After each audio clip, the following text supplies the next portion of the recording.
संस्कार भारती सांगलीतर्फे दरवर्षी वर्धापन दिन साजरा केला जातो। या दिवशी आपण सांगलीतील 2 कलाकारांचा मानपत्र देऊन सन्मान करतो, ज्यांनी सांगलीत राहून आपली कला साधना जोपासली, वृद्धिंगत केली आणि सांगलीचे नाव मोठं करण्यासाठी सतत प्रयत्नशील राहिले आहेत। म्हणूनच आज आपण त्यांचे कौतुक करण्यासाठी येथे जमलेलो आहोत। प्रथम संस्कार भारती गीत होईल।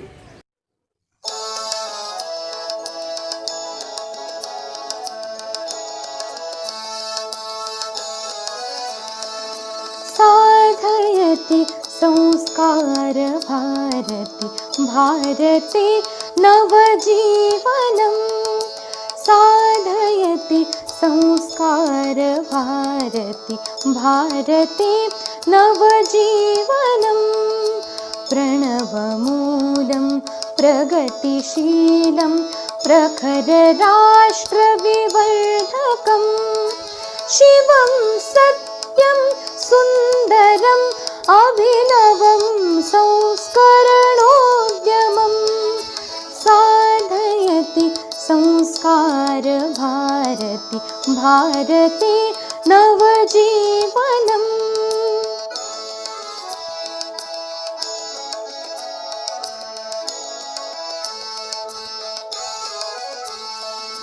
मधुरमञ्जुलरागभरितं हृदयतन्त्री मन्त्रितं वादयति सङ्गीतकं वसुदैकभावनपोषकं साधयति संस्कार भारती भारती नवजीवनम्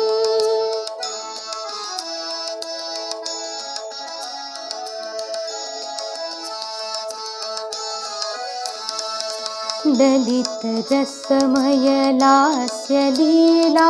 चण्डताण्डव गमकहेला कलित जीवन नाट्यवेदं कान्तिक्रान्ति कथा प्रमोदं साधयति संस्कार भारती भारती नवजीवनम्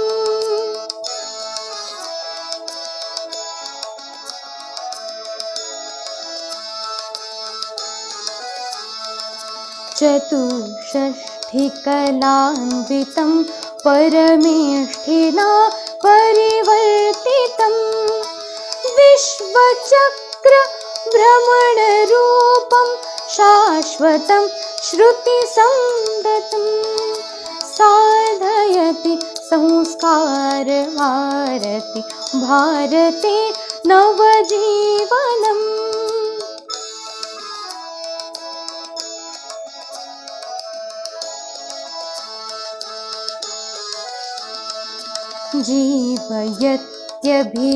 जीवयत्यभिलेखमखिलं सप्तवर्णसमीकृतं प्लावयति रससिन्धुना प्रतिहिन्दुमानसनन्दनं साधयति संस्कार भारती भारती नवजीवनम् साधयति संस्कार भारती भारती नवजीवनं भारती नवजीवनं भारती नवजीवनम्।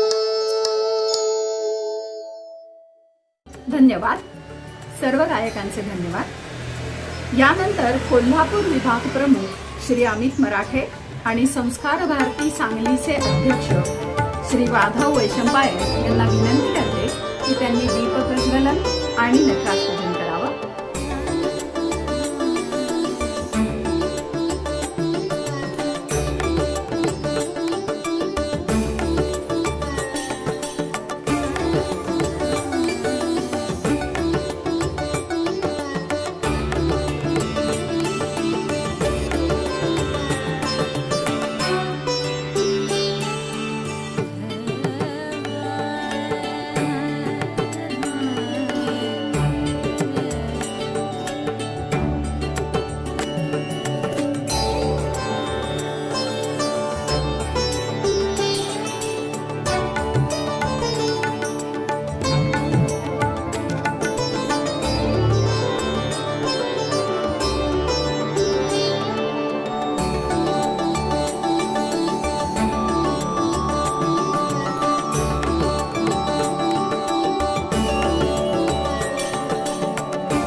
धन्यवाद अमितजी, धन्यवाद माधवजी. सांगली संस्कार भारतीचे अध्यक्ष श्री माधव वैशंपायन यांना विनंती करते की त्यांनी स्वागत आणि प्रास्ताविक करावं. नमस्कार. आजच्या कार्यक्रमाचे प्रमुख वक्ते महाराष्ट्रातील सुप्रसिद्ध कीर्तनकार हभप चारुदत्त आपळे गुरुजी.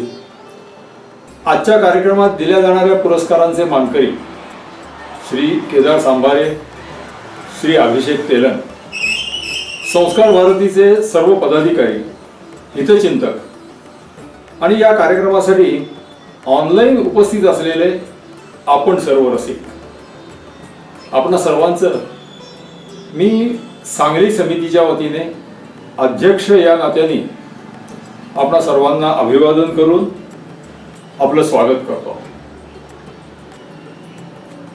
संस्कार भारतीचा सांगली समितीचा हा आज 28वा वर्धापन दिन आपण साजरा करीत आहोत.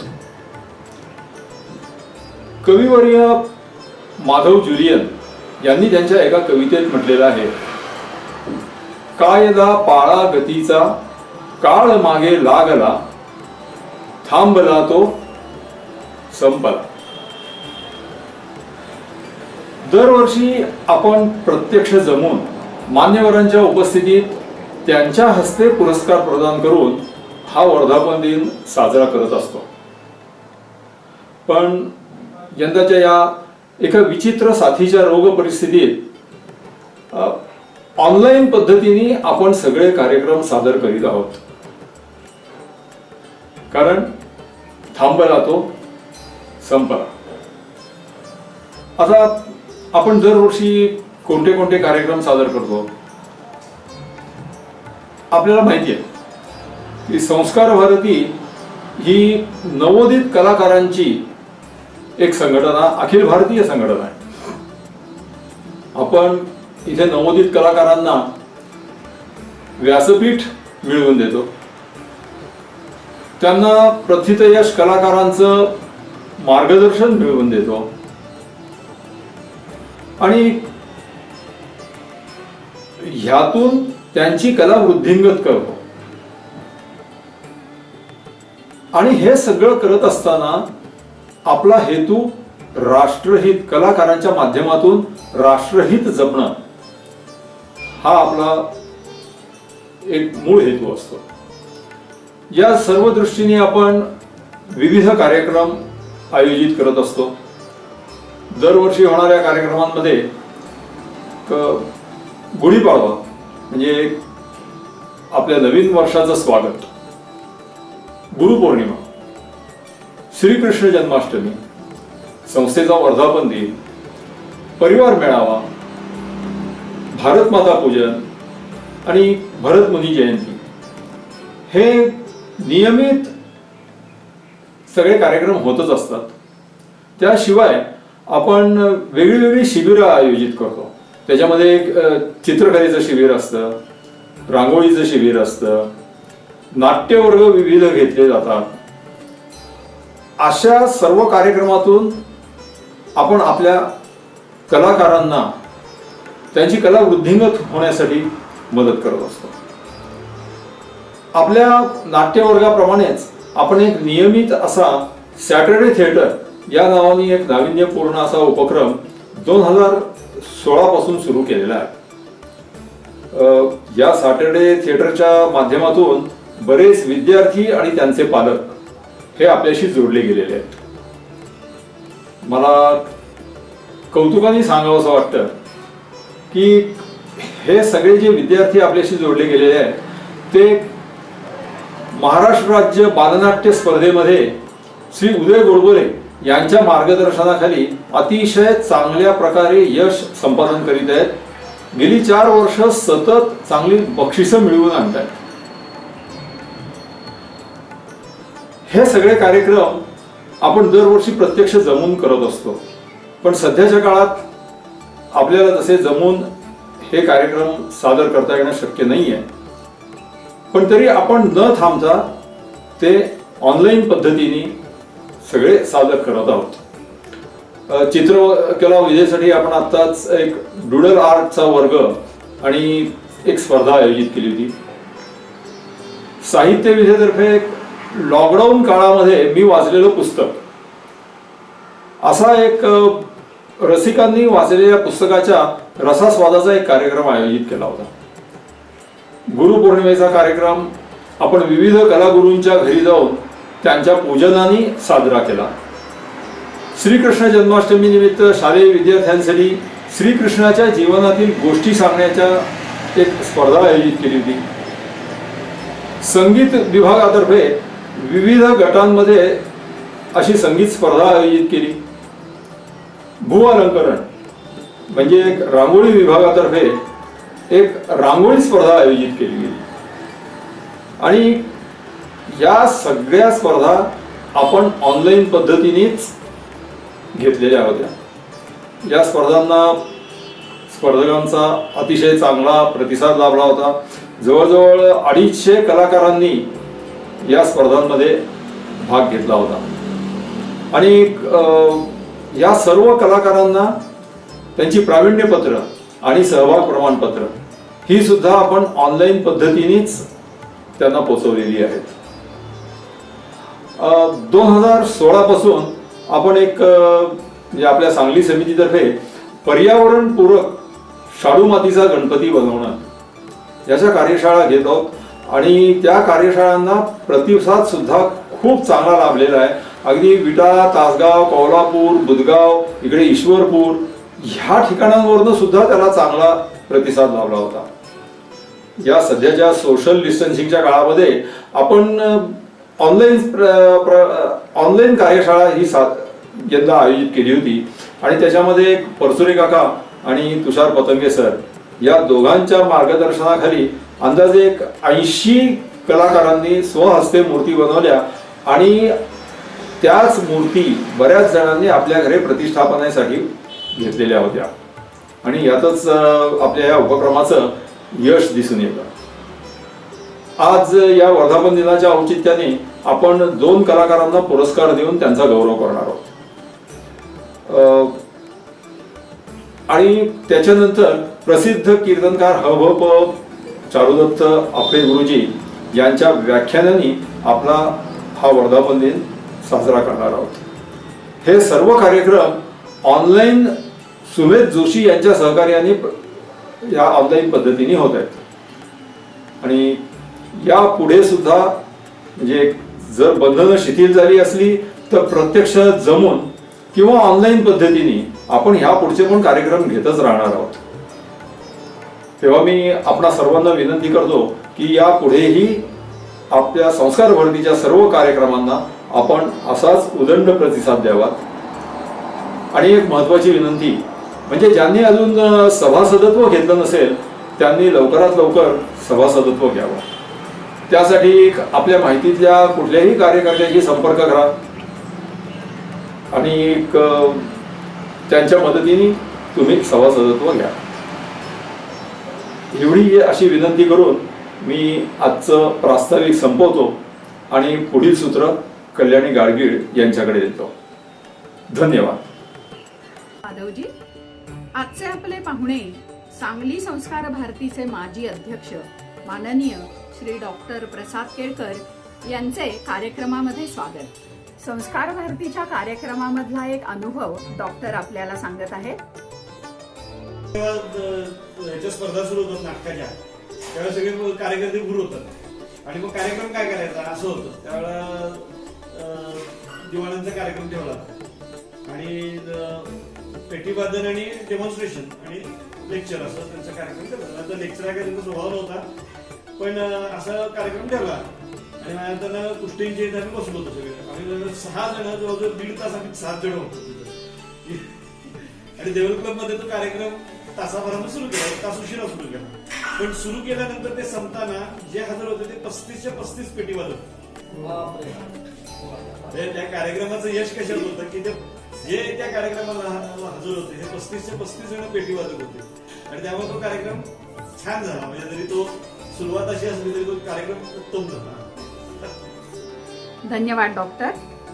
आपला पहिला पुरस्कार पैगंबरवासी मोहम्मद हनीफ मुल्ला यांच्या स्मृती प्रित्यर्थ दिला जातो. त्यांनी प्राथमिक शाळेत अध्यापनाचे काम केले. अतिशय साधे आणि निगर्वी असे त्यांचे व्यक्तिमत्व होते. कलेविषयी मनात नितांत आदर होताच, त्यामुळं सारंगीसारखे वाजवण्यासाठी कठीण असणारे वाद्य सुद्धा ते लीलया हाताळत. आपल्या मित्रांना घेऊन त्यांनी हौशी संगीत मंडळी ही संस्था स्थापन केली होती. अर्थात हे सर्व करत असूनही ते कायमच प्रसिद्धीपरांमुख राहिले. आता त्यांचे सुपुत्र शकील हेही उत्तम हार्मोनियम वादक आहेत. या वर्षीचा साथीदार पुरस्कार आपण श्री केदार सांबारे यांना प्रदान करणार आहोत. सौ कविता कुलकर्णी यांना विनंती करते की त्यांनी श्री केदार सांबारे यांची ओळख करून द्यावी. आजचे आपले सत्कार मूर्ती श्री केदार दामोदर सांबारे यांना आपण यंदाचा पैगंबर मोहम्मद हनीफ मुल्ला यांच्या स्मृतीप्रित्यर्थ दिला जाणारा साथीदार पुरस्कार देतात. ते हार्मोनियम वादक आहेत. त्यांनी श्री अण्णा दिवाण, श्री श्रीराम फसबनीस, कैलासवासी पंडित तुलसीदास बोरकर यांच्याकडून हार्मोनियम वादनात प्रावीण्य संपादन केले आहे. त्यांनी अनेक दिग्गज कलाकारांना साथसंगत केली आहे. त्यामध्ये आपले आजचे प्रमुख पाहुणे श्री आपले गुरुजीही येतात. त्यांचे वैशिष्ट्य म्हणजे ते दोन्ही हातांनी हार्मोनियम वाजवतात. मला असं वाटतं की असा हा एकमेव कलाकार असेल आणि सांबारे घराण्यातील ही चौथी पिढी आहे जी या क्षेत्रामध्ये कार्यरत आहे. तर त्यांना आपण शुभेच्छा. धन्यवाद कविताजी. डॉक्टरांना मी विनंती करते की त्यांनी मानपत्र, शाल आणि पुष्पगुच्छ देऊन श्री केदार सांबारे यांना सन्मानित करावं.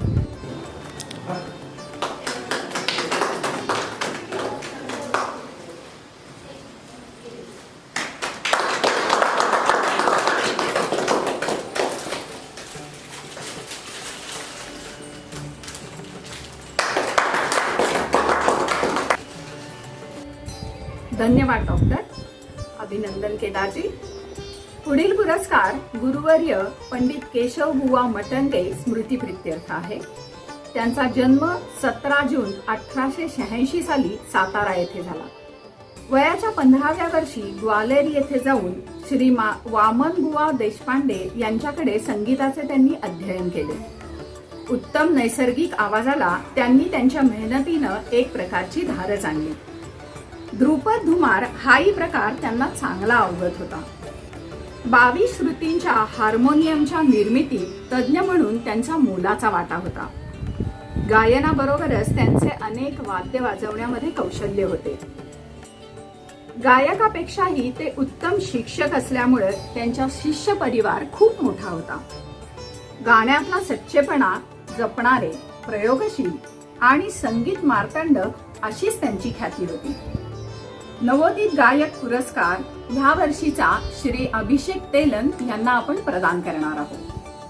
पुरस्काराचे ह्या वर्षीचे कलाकार श्री अभिषेक तेलंग यांची ओळख सौ कविता कुलकर्णी यांनी करून द्यावी अशी मी त्यांना विनंती करते. यंदाचा कैलासवासी इंदिराबाई खाडीलकर स्मृतीप्रित्यर्थ देण्यात येणारा कैलासवासी गुरुवर्य मटंगे बुवा पुरस्कार आपण श्री अभिषेक तेलंग यांना प्रदान करतो आहोत. यांच्या गाण्याच्या कौशल्याविषयी आपण सर्वजण जाणूनच आहोत. त्यांनी त्यांचे गाण्याचे शिक्षण सौ अंजली तेलंग, श्री पराग जोशी, श्री ऋषिकेश बोडस यांच्याकडे घेतले आहे. हे 5 राष्ट्रीय पारितोषिक विजेते आहेत. त्यांना आकाशवाणीचीही बी हाय श्रेणी प्राप्त आहे. ते कलर्स मराठीवरील गौरव महाराष्ट्राचा या स्पर्धेचे विजेते आहेत. तर झी मराठी व झी हिंदी सारेगमपचे फायनलिस्ट आहेत. त्यांनी इतरही अनेक स्पर्धांमध्ये सहभाग घेतलेला होता व अनेक पारितोषिकेही मिळवलेली आहेत. पण हे सर्व करत असताना त्यांनी आपलं जे फॉर्मल शिक्षण आहे त्याच्याकडेही दुर्लक्ष केलेलं नाही. तर त्यांनी आपला BSc कोर्सही पूर्ण केलेला आहे. तसंच ते MBA करत आहेत. धन्यवाद कविताजी. कोल्हापूर विभाग प्रमुख श्री अमित मराठे यांना मी विनंती करते की त्यांनी मानपत्र, शाल आणि पुष्पगुच्छ देऊन श्री अभिषेक तेलंग यांना सन्मानित करावं.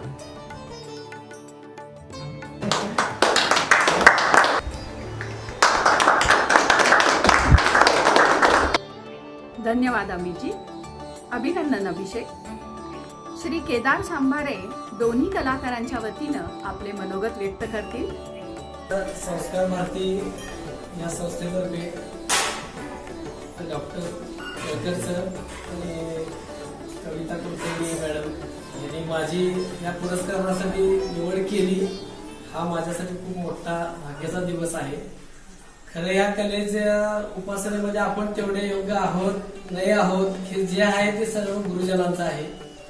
गुरुजींनी जे काय शिकवले ते आम्ही आमच्या पद्धतीनं सादर करण्याचा प्रयत्न करतोय. ते शिकत राहायचं आयुष्यभर, अजून खूप करायचं आहे असं गुरुजींनी आम्हाला सांगितलं की करत राहावा. कुठल्याही मान सन्मानाची अपेक्षा न करता करत राहावं. पण आज हे ह्या आपण ह्यांनी योग्य समजलं, ह्यांनी आम्हाला हे पुरस्कार दिल्याबद्दल मी पहिला संस्कार भारतीचे आभार मानतो. आणि ही कला सातत्याने करत राहू, या सेवेत सदैव राहू. या संस्कार भारतीला आम्ही काय कामासाठी उपयोगी आमचा उपयोग होत असेल तर मी अवश्य सांगू देईल, कधी मी तयार आहे. धन्यवाद.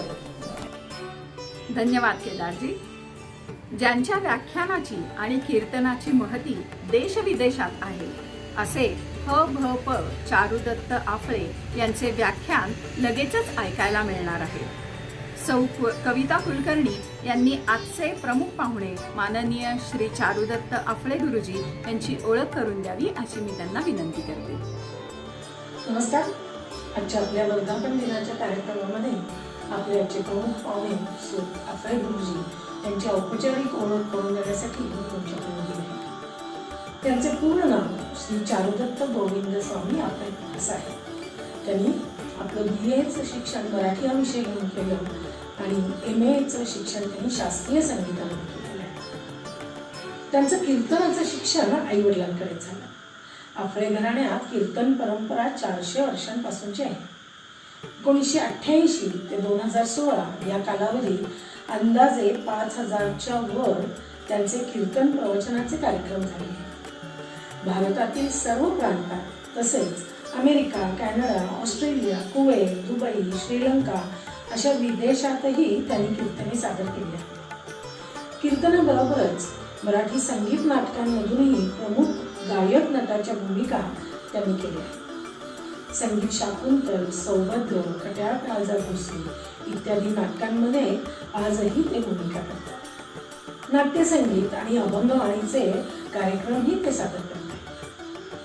संगीत नाटकांबरोबरच अनेक दूरदर्शन वाहिन्यांवरील मालिकांमध्येही त्यांनी काम केले आहे. काही मराठी चित्रपटातही भूमिका केल्या आहेत. अनेक लघुपटातील काम केले आहे. भारती विद्यापीठ या विद्यापीठाच्या अंतर्गत सुरू असलेल्या कीर्तन डिप्लोमा यासाठी प्राध्यापक म्हणून ते सध्या कार्यरत आहेत. रामटेक कवी कुलगुरू कालिदास विद्यापीठाच्या कीर्तन महाविद्यालयांमध्ये शिक्षक, प्रशिक्षक व परीक्षक म्हणून ते सध्या कार्यरत आहेत. त्यांना बालगंधर्व पुरस्कार, मास्टर दीनानाथ मंगेशकर पुरस्कार, पुणे की आशा पुरस्कार, माशेल गोवा येथे झालेल्या नाट्यसंगीत स्पर्धेत सुवर्ण पदक, श्री नरेंद्राचार्य नाणीधाम यांच्याकडून राष्ट्रीय कीर्तन सम्राट पदवी अशा अनेक पुरस्कारांनी त्यांना गौरवण्यात आले. ते दूरदर्शन व आकाशवाणी मान्यता प्राप्त कलावंत आहेत. केंद्र शासनात संगीत नाटक अकादमी या संस्थेत महाराष्ट्र प्रतिनिधी म्हणूनही ते नियुक्त आहेत. भागवत कथा, रामायण, शिवपुराण, महाभारत, विष्णू पुराण या विषयांवर प्रवचन, कीर्तनांमध्ये देवचरित्र, क्रांतिकारक, सैनिक, शास्त्रज्ञ, समाज सुधारक, प्रदूषण मुक्ती, कचरा निर्मूलन या विषयांचा अंतर्भाव ते करतात आणि त्यामुळेच तरुणाईमध्येही ते लोकप्रिय कीर्तनकार म्हणून ख्यातनाम आहे. तर अशा या आजच्या आपल्या प्रमुख पाहुण्यांना, आपले गुरुजींना मी आज विनंती करते की त्यांनी संगीत नाटक आणि त्यातील कलाकार आणि नाटककार यांचा समाज प्रबोधनामध्ये काय हातभार होता याविषयी त्यांनी आपले विचार व्यक्त करावे अशी मी त्यांना विनंती करते.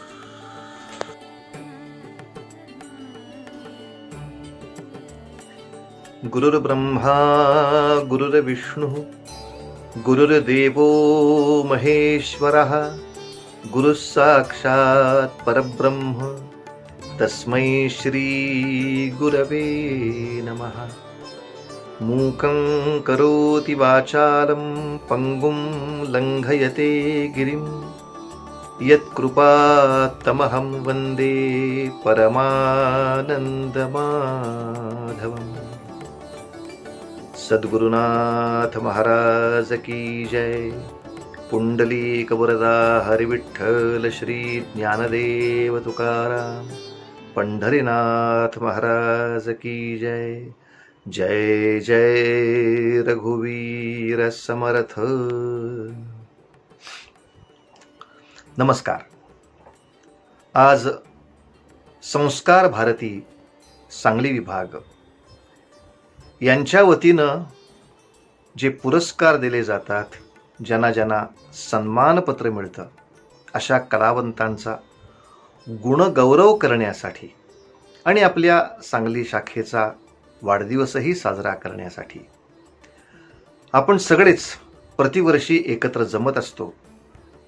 पण यावर्षी एका विचित्र संकटामुळे प्रत्यक्ष एकत्र येऊन असा गुणगौरव समारंभ किंवा कोणताच समारंभ करणं शक्य नसल्यामुळे आपण ऑनलाईन पद्धतीनं डिजिटल माध्यमातनं एकमेकांशी संवाद करतो आहोत.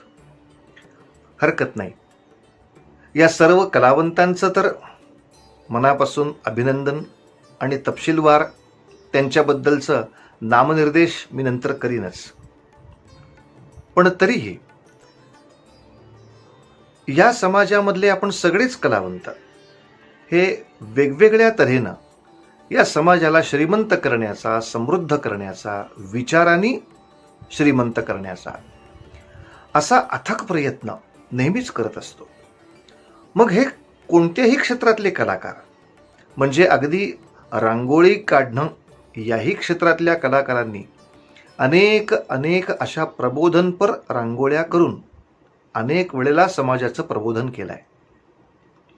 मग इतर कवी असतील, साहित्यकार असतील, कथाकार असतील, कादंबरीकार असतील, गायक असतील, वादक असतील, निवेदक असतील, अभिनेते असतील, या सगळ्या प्रकारच्या कलावंतांनी, नृत्याच्याही माध्यमातून अनेक कलावंतांनी जशी उत्तम अभिरुची कायम ठेवली समाजाची, तसंच एक उत्तम संस्कार, एक उत्तम प्रबोधन सातत्याने आपण समाजाला देत राहिलो. या संपूर्ण भारतवर्षात अनेक कलाकार हा यज्ञ सातत्याने करतच असतात आणि या सगळ्या कलाकारांना असंच एकत्र आणून त्यांचा एकमेकांना परिचय होऊन त्यांचा गुणगौरव व्हावा या दृष्टीनं संस्कार भारती जे कार्य करत आहे, या भारतातल्या सगळ्या संस्कारांना जपण्याचं जे कार्य करत आहे, ते तर अतिशय अभिनंदनीय नव्हे, वंदनीय आहे. तशा या आपल्या संस्कार भारतीच्या या महान कार्याला एक विनम्र अभिवादन करतो आणि आजच्या या समारंभासाठी माझ्यासमोर जो एक छोटासा विषय मी घेतला आहे, त्या विषयाकडे वळतो. मी विषय इतकाच घेतला आहे की सगळ्या कलावंतांचं समाजाच्या एकूण स्वास्थ्यातलं योगदान एवढ्या मोठ्या विषयावर एका समारंभामध्ये बोलणं हे सगळ्याच कलाकारांवर अन्याय केल्यासारखं होईल. कारण नुसतीच जंत्री सांगायला लागेल, कारण सगळ्यांचंच काम इतकं मोठं आहे. तर तूर्त आत्ता स्वातंत्र्य संग्रामाचा जो कालखंड होता, म्हणजे इसवी सन 1818 पासून ते 1947 पर्यंत, या कालखंडामध्ये जेव्हा भारतवर्ष आपापल्या शक्तीनं परकीय इंग्रजाशी युद्ध करत होता, संघर्ष करत होता, आपल्या देशाला स्वातंत्र्य मिळवण्याचा प्रयत्न करत होता, अशा वेळेला त्या कालखंडामधले नाटककार आणि विशेषतः माझा त्यातला जास्त व्यासंग असल्यामुळे संगीत नाटकाचे नाटककार यांनी या संपूर्ण प्रक्रियेमध्ये काही योगदान केलं का, आणि केलं असेल तर ते कोणत्या प्रकारे केलं, एवढ्याच सीमित थोड्याशा विषयाबद्दल मी आपल्याशी बोलणार आहे. कोणतीही कला, कोणतंही साहित्य हे निश्चितच समाजाला काही चांगली दिशा देणारं, समाजाला काही चांगला सात्विक आनंद देणारं असावं, या मताचे आपण सगळे आहात, मीही आहे. की केवळ कलेसाठी कला असा आपण कधी विचार करत नाही. की कोणता करस असेना, लोकांना पाहायचं असेल तर त्यांनी पाहावं, नसेल पाहायचं तर नाही पाहावं, अशा तऱ्हेची त्रयस्थ भूमिका न घेता आपण जे करतोय त्याचा समाजावरती, या पर्यावरणावरती काहीतरी ठसा उमटणारच आहे. आणि मग जर काहीतरी ठसा उमटणार आहेच, तर मग तो विपरीत का? तो चांगलाच असावा. माझ्या संगीताने जसा मला आनंद मिळावा तसा लोकांनाही आनंदच मिळावा, अशी अपेक्षा करायला काय हरकत आहे? माझ्या नाट्यकृतीनं, माझ्या कवितांनी जसा मला आनंद मिळायला हवा तसा इतरांना सुद्धा एक सभ्य, सात्विक, सुसंस्कृत होण्याचा सुद्धा आनंद त्याच्यामध्ये मिळावा, असं म्हणायला काही हरकत नाही. म्हणून माझं साहित्य किंवा माझं संगीत हे कुठेही हीन दर्जाचं किंवा हीनतेला प्रोत्साहन देणारं नसावं, एवढा विवेक कलावंतांनी पाळायला काही हरकत नाही, असं माझं स्वतःचं व्यक्तिशः मत. तर या स्वातंत्र्य संग्रामाच्या कालखंडामध्ये या सर्व आपल्या नाटककारांनी, संगीत नाटककारांनी असं म्हणतो, खरं असं म्हणायचं काही कारण नाही, कारण संगीत नाटकांची सुरुवात ही एका अर्थाने आपल्या मराठी नाट्यसृष्टीचीच सुरुवात आहे. म्हणजे गद्य नाटकं नंतर नंतर येत राहिली, पण एकूणच रंगभूमीवरती आपापला संवाद, आपापलं गायन, आपापलं सगळा अभिनय हा त्या पात्रांनीच करायचा. या तऱ्हेची नाट्याची जी सुरुवात झाली, त्या नाट्याची गंगोत्री ही 1880च्या शाकुंतलपासून सुरू झाली, हे आपल्याला सगळ्यांना माहितीच आहे, आपण सारे ते जाणतो. तर या नाटकांमधून नाटककारांनी या देशाला किंवा या समाजावर काही चांगला ठसा उमटेल, देशाला काही चांगला संदेश जाईल अशी कार्य केली का? का ते नुसते करमणुकीपुरतेच राहिले? की लोकांना नाहीतरी संसाराचा त्रास आहे, प्रपंचाचा त्रास आहे, आपल्या व्यवसायाचा त्रास आहे, त्यातून इंग्रजी सत्तेचा त्रास आहे, त्यातून संस्थानिकांच्या लहरीपणाचा त्रास आहे. या सगळ्या त्रासात आणखीन कुठे समाजाचा त्रास वाढवा? त्याचं आपण आपलं नुसतं मनोरंजन करू, त्याला आपलं छान 4 गाणी ऐकायला मिळाली, हे हे हे हु हु हु हु, कॉमेडी नाटक दाखवून त्याला हसवता आलं, त्याला थोडा वेळ आपलं त्याचं दुःख विसरवता आलं, पुष्कळ झालं, आपल्या कलेचं सार्थक झालं म्हणूया. या करमणुकीचा किंवा या अशा तऱ्हेच्या थोड्याशा मनाच्या विश्रांतीचा एक मोठा सहभाग आपल्या जीवनात असतो, यात संशयच नाही. त्या दृष्टीनं ज्यांनी काही ना काही कार्य केलं ते चांगलंच कार्य केलं. पण सदा सर्वदा विनोदच होणं किंवा सदा सर्वदा करमणूकच होणं हेही ठीक नाही ना. कोणतीच गोष्ट जगामध्ये सदा सर्वदा अशी होत राहणं, हे नामस्मरणा व्यतिरिक्त किंवा उपासने व्यतिरिक्त काही असेल तर ते त्रासदायक होऊ शकतं. सदा सर्वदा काही आवश्यक असेल, करण्यासारखं असेल तर ती परमार्थाची उपासना आहे, ती आपल्या कलेची साधना आहे, ती आपल्या समाजाची सेवा आहे. पण या व्यतिरिक्तची कोणतीही गोष्ट ही अशी सातत्याने सदा सर्वदा करमणूकच झाली किंवा सदा सर्वदा गंभीरच होत राहिलो, सदा सर्वदा इतिहासच वाचत बसलो, सदा सर्वदा भूगोलच बघत बसलो, सदा सर्वदा पर्यावरणच करत बसलो, याने आयुष्यामध्ये एक विचित्र असा संकोच तयार होतो. थोडी विविधता आपल्या सुद्धा रुचीमध्ये असते, ती स्वभावतःच असते आणि ती विविधता सांभाळली पाहिजे, यात संशय नाही. तर लोकांची उत्तम अभिरुची निर्माण व्हावी, त्यांना चांगलं गाणं ऐकायला मिळावं, त्यांना चांगला अभिनय बघायला मिळावा, त्यांना चांगले प्रसंग डोळ्यासमोर सादर केलेले त्याचा एक छान आनंद मिळावा, यासाठी संगीत, नाट्य, नृत्य या सगळ्या कला, अधिक चित्रकला, रांगोळी कला, त्याच्याबरोबर शिल्पकला, या अनेक अनेक कला आपापल्या परीनं कार्य करता आहेत, करत होत्या, त्या बहरल्या, लोकांच्या मनामध्ये रुजल्या, लोकांना आवडल्या. तर या सगळ्या आपल्या मनाच्या विश्रांतीच्या, मनाच्या करमणुकीच्या काळात सुद्धा आपल्या जीवनाला एक काही कर्तव्य आहे. आपण या देशाचे नागरिक आहोत, म्हणून या देशाला एक चांगली राजवट मिळावी यासाठी यथाशक्ती काहीतरी आपण प्रयत्न करणं हे आपलं एक कर्तव्य आहे. हे लक्षात घेऊन या कर्तव्याची अधूनमधून जाणीव करून देणं हे कार्य आपल्या नाटककारांनी केलंय. थोडं काही वेळेला आडून केलंय, काही वेळेला ते स्पष्टपणे केलंय. तर थोडीशी सगळ्याही नाटककारांचा आढावा घेणं आपल्या या मर्यादित वेळेमध्ये आपल्याला शक्य होणार नाहीये. तर काही एक 7-8 ज्यांची नावं अजून आपल्याला सगळ्यांना माहिती आहेत अशा काही महत्त्वाच्या नाटककारांच्या नाटकांबद्दल आणि त्यांनी दिलेल्या एका सुप्त संदेशाबद्दल आपल्यापर्यंत तेवढी माहिती पोहोचवतो. आपल्या सगळ्यांनाच परिचय आहे या गोष्टीचा की 1880 साली या संगीत शाकुंतलने मराठी नवीन नाटकाची एक मोठी सुरुवात झाली. आता शाकुंतल नाटकाचं कथानक हे काही राष्ट्रप्रेम दाखवणारं वेगळं काही कथानक नव्हतं, पण किमान आपल्या पूर्वजांच्या, आपल्या महाभारतातल्या, रामायणातल्या ह्या सगळ्या व्यक्तिरेखा अतिशय सुंदरपणे आपल्या समोर सादर करणं आणि त्या व्यक्तिरेखांची उंची, त्या व्यक्तिरेखांची महत्ता आपल्यापर्यंत पोहोचवणं हा सुद्धा एक छोटासा विषय महत्वाचा होता. कारण इंग्रजी कालखंडामध्ये, इंग्रजांच्या शिक्षण पद्धतीमध्ये आपल्या सगळ्याच पूर्व इतिहासाबद्दल लोकांचं मन दूषित करावं असाच अभ्यासक्रम होता. त्यामुळे माणसं सातत्याने रामाबद्दल, कृष्णाबद्दल, महाभारतातल्या लोकांच्याबद्दल किंवा एकूणच ऋषीमुनींच्या बद्दल, संतांच्या बद्दल, ऐतिहासिक महापुरुषांच्या बद्दल विपरीत मनाची व्हायला लागली होती. अशा काळामध्ये अर्थात जरी याचा उगम एखादं छान नाटक लोकांच्या समोर यावं अशा इच्छेतून असला तरी असं नाटक लिहिता लिहिता लिहिता त्या शाकुंतलचे जे रूप आहे ते आपल्या सगळ्यांनाच माहिती आहे की संस्कृत शाकुंतल जे आहे, जे महाकवी कालिदासाने कित्येक शतकांपूर्वी लिहिलंय, त्या संस्कृत नाटकाचं एक सोपं, सुंदर, गोड असं मराठी रूप अण्णासाहेब किर्लोस्करांनी आपल्याला दिलं.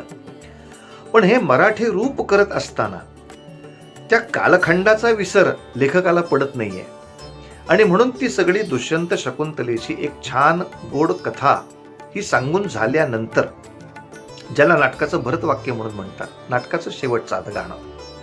तर शाकुंतल नाटकात अर्थात त्या काळामध्ये कीर्तनी संगीताचा एवढा मोठा पगडा होता की कीर्तनाचा शेवट आरतीनं व्हायचा. तर त्यांनी शेवटचं गाणं ज्याला भरतवाक्य म्हणून म्हणावं, नाटकातलं शेवटचं गाणं ते सुद्धा आरतीच्या चालीवर लिहिलंय. आरती भुवन सुंदराची आपण जसं म्हणत होतो त्या चालीवरती अण्णासाहेबांनी गाणं लिहिलंय. पण नाटक संपताना माणसं दुष्यंत शकुंतलेची कथा घेऊन घरी जातीलच, त्यातलं गाणं घेऊन घरी जातील, पण जाता जाता जे एक संदेश घेऊन घरी जातील, जाता जाता एक वाक्य ऐकून जे घरी जातील, साधारण शेवटचं गाणं जे असतं ते पटकन गुणगुणलं जातं. तर हे कोणतं गाणं गुणगुणत ते जातील? तर ते गीत लिहिताना अण्णासाहेब लिहितात, व्हावे जगी ऐसे नृपती, जनहितास्तव जे बहु जपती. म्हणजे आरती भुवन सुंदराची, इंदिरावरा मुकुंदाची ह्या चालीवरती व्हावे जगी ऐसे नृपती, की असे नृपती, असे राजे या जगामध्ये व्हावेत की जे जनहितास्तव जे बहु झटती, की लोकांचं हित करण्यासाठी जे झटणारे आहेत असे राजे असावेत. त्यातून ज्ञानी पंडित जे असती. कारण कित्येक वेळेला त्या काळातल्या लोकांनी असे लोक बघितलेले होते की जे नुसते पूर्वजांच्या पुण्याईवर मोठे असायचे, श्रीमंत असायचे, पण विद्वत्तेला फारसा काही त्या ठिकाणी थारा नसायचा. तर असं आपल्या देशात असू नये, तर ते ज्ञानी असावेत, पंडित असावेत. आणि आमची ही जी साहित्यिकांची, कलावंतांची वाणी आहो, त्या वाणीला सुद्धा परमेश्वरांनी त्यातले जे आम्ही सद्विचार प्रगट करतो त्याला आशीर्वाद द्यावा, विजय द्यावा. ज्ञानी पंडित जे असती, जय पावो ही सरस्वती. म्हणजे ही आमची विद्या सरस्वती ती विजय पावो अशा तऱ्हेचा एक छोटासा शेवटी नाटक करताना का होईना एक छोटा संदेश अण्णासाहेब किर्लोस्करांना सुद्धा त्या ठिकाणी द्यावासा वाटला. या नंतरच्या कालखंडामध्ये मृच्छकटिक नावाचं जे नाटक आलंय, जे गोविंद बल्लाळ देवल यांनी लिहिलं होतं. या मृच्छकटिक नाटकाचं मूळ नाटक परत एकदा ते संस्कृतच आहे. शूद्रक कवीचं ते नाटक आहे, ते प्रचंड मोठ्या विस्ताराचं आहे. ते पूर्वीच्या एका ऐतिहासिक महापुरुषावरती नाटक आहे की जो चारुदत्त नावाचा एक कोणीतरी उज्जैनी नगरामधला श्रेष्ठी होता, म्हणजे महापौर होता. ज्यांनी आपल्या नगराचं खूप सुंदर असं संवर्धन केलं. आणि त्या एकूणच मध्य प्रदेशाचा राजा त्या काळामध्ये, की त्या सगळ्या मध्य प्रदेशाचा आर्यक नावाचा कोणी एक राजा होता. तोही सद्धर्मीय होता आणि त्यामुळे चारुदत्ताचं आणि त्या आर्यकाचं एकमेकांमध्ये प्रेम होतं. आर्यकाचा चारुदत्ताच्या सगळ्या या चांगल्या कार्याला खूप चांगला पाठिंबा होता. त्याच्या पाठिंब्यावर उज्जैनी नगरीचा विकास तो करू शकला. मग नंतरच्या काळामध्ये एक कोणीतरी दुष्ट शालक नावाचा राजा येतो. तो त्या आर्यकाला बंदी करतो आणि शालक राजा नाहीसा व्हावा किंवा शालक राजाचं राज्य जावं आणि पुन्हा आर्यकाचं राज्य तिथे यावं, म्हणजे चांगल्या माणसांचं राज्य यावं, यासाठी चारुदत्त अनेक प्रयत्न करतो, अनेक क्रांती बंड उभी करतो, त्यासाठी खर्च करतो, त्याच्यातून निर्धन होतो. अशी एकूण सगळी कथा त्याच्यामध्ये आहे. आणि ही कथा रंगवत असताना की त्याचे अनेक चारुदत्ताचे प्रयत्न विफल होत जातात. तो आर्यकाला सोडवू शकत नाही. आणि शालक राजाला जेव्हा कळतं की आपली राजसत्ता उलटवून टाकण्यासाठी या चारुदत्ताचा खूप मोठा प्रयत्न चाललाय, तेव्हा तो त्याच्या काही हस्तकांच्या करवी चारुदत्ताला एका अपराधामध्ये अडकवतो, त्याला न्यायालयामध्ये खेचतो.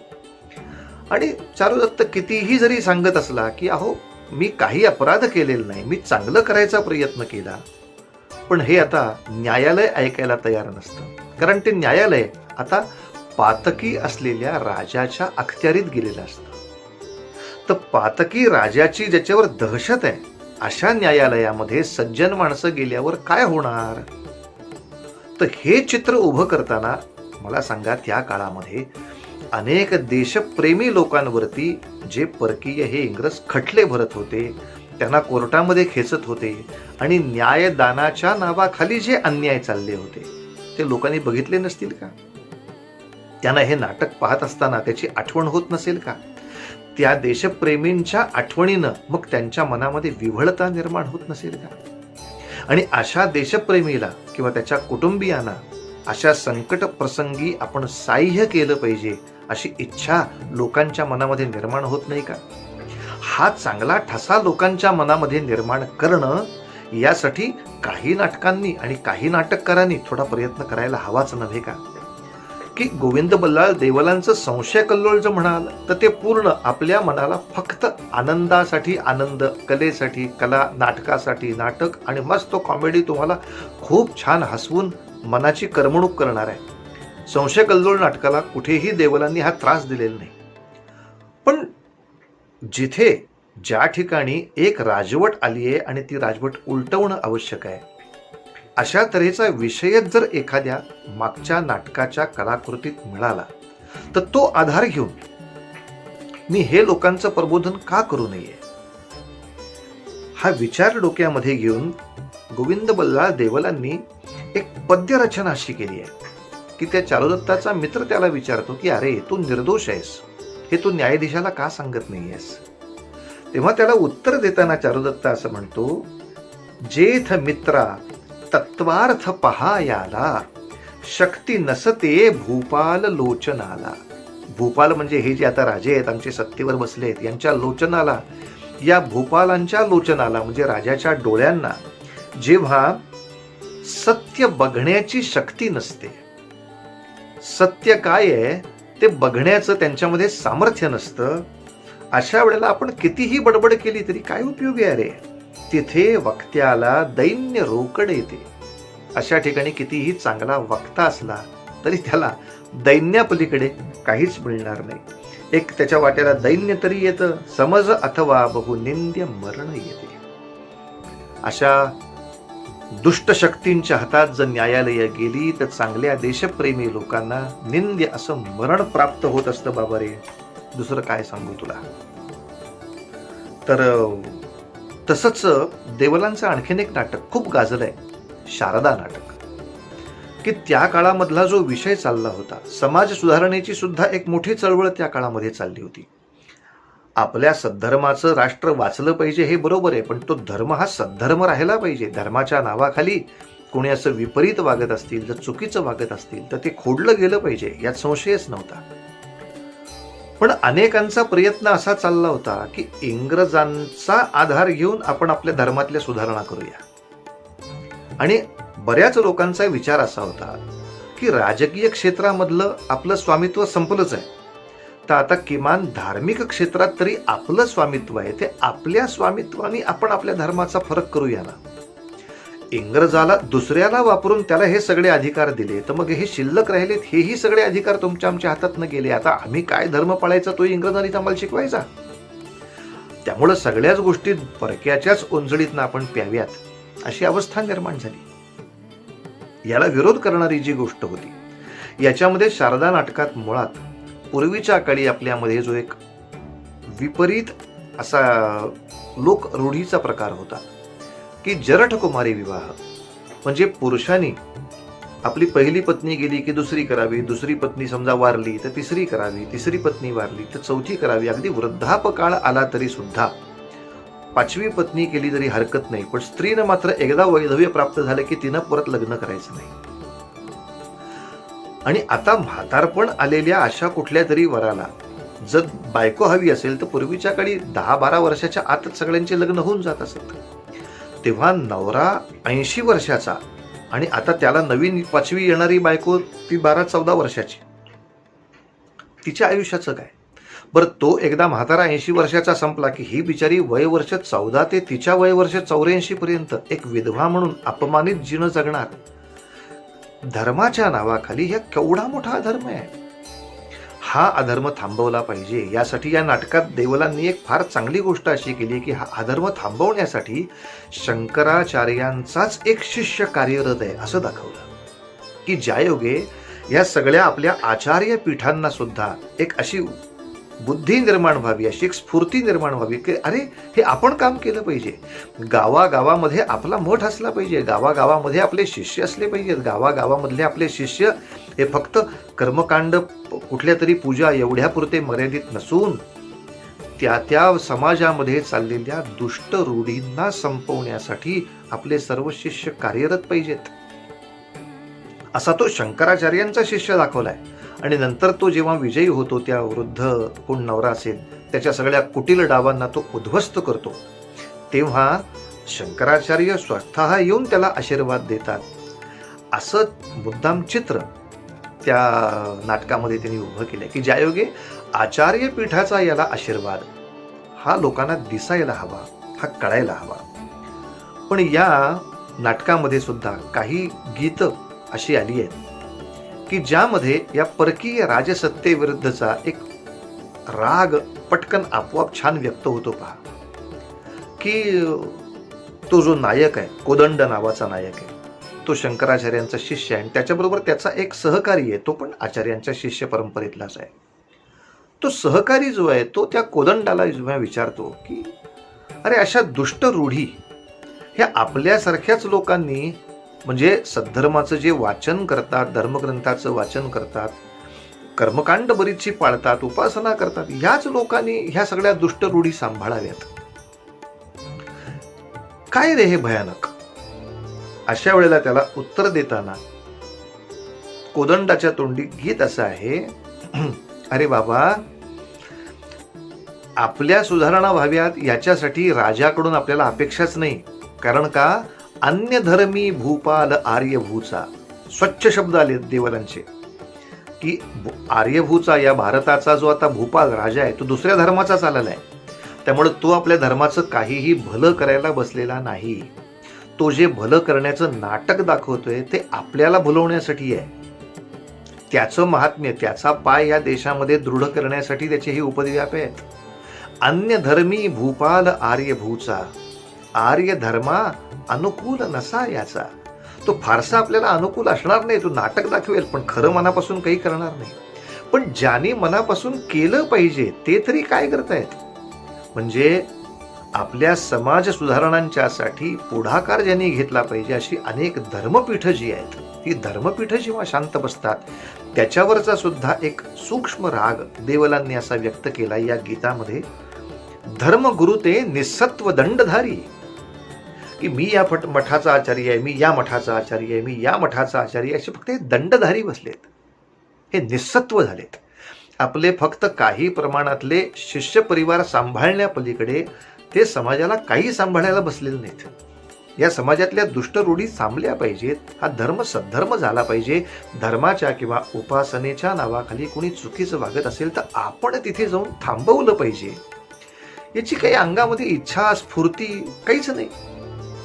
धर्मगुरु ते निसत्व दंडधारी इतक्या भयानक शब्दामध्ये या निष्क्रियपणाचा राग देवलांनी आपल्या नाटकात व्यक्त केलाय. आणि वर्णगुरु ते मनसोक्त कर्मकारी, म्हणजे त्या काळात ज्या जाती पंचायती होत्या, आपापल्या जातीपुरते जे वर्णगुरु आहेत ते स्वतः परत काय करतायत, ते काही नाही, आपापल्या फक्त संप्रदायाची जेवढी कामं आहेत तेवढी झाली की ते सगळे आनंदात आहेत. की बाकी मग राजा काही करो, तिकडे काही रूढी चालव, नाही तर काही करो, माझ्या समाजाला काही त्रास होत नाही ना, बस. हे असे सगळे विचित्र तटस्थ माणसं या जगात झाली आहेत. काय करा. त्याचबरोबर त्या कोदंडाला जो ही दुष्ट रूढी उलथून टाकण्याच्या प्रयत्नात आहे, अशा कोदंडाला हे दुष्ट सगळे कर्मठ एकत्र येऊन त्याला तुरुंगात टाकतात, त्याला अंधार कोठडीत डांबून ठेवतात. नंतर त्या अंधार कोठडीचा सेवकच त्याला बाहेर काढतो आणि सांगतो की मलाच सज्जनाचा हा त्रास बघवत नाहीये. पहा कसा संस्कार होतो की आता हे असं नाटक येऊन गेलं आपल्या डोळ्यासमोर, असं नाटक पाहतायत लोक. अशा वेळेला या गोष्टीचा उपयोग अनेक स्वराज्याच्या कार्यांना सुद्धा होत असतो. जेव्हा लोकमान्य टिळक बंदिवासामध्ये होते आणि त्यांना अत्यंत हीन दर्जाचं अन्न खावं लागत होतं, ते अन्न त्यांना पचत नव्हतं, शरीर मान्य करत नव्हतं, त्यामुळे त्यांना अतिशय त्रास होऊ लागला.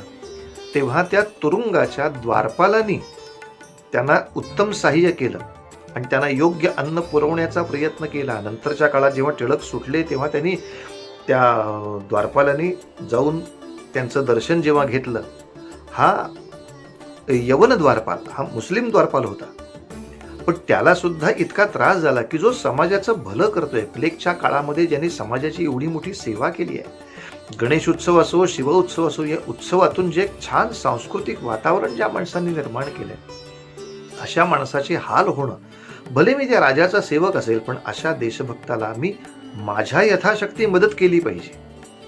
हा संस्कार झाला ना, याचा प्रत्यय आला आपल्या संग्रामामध्ये आपल्याला. तर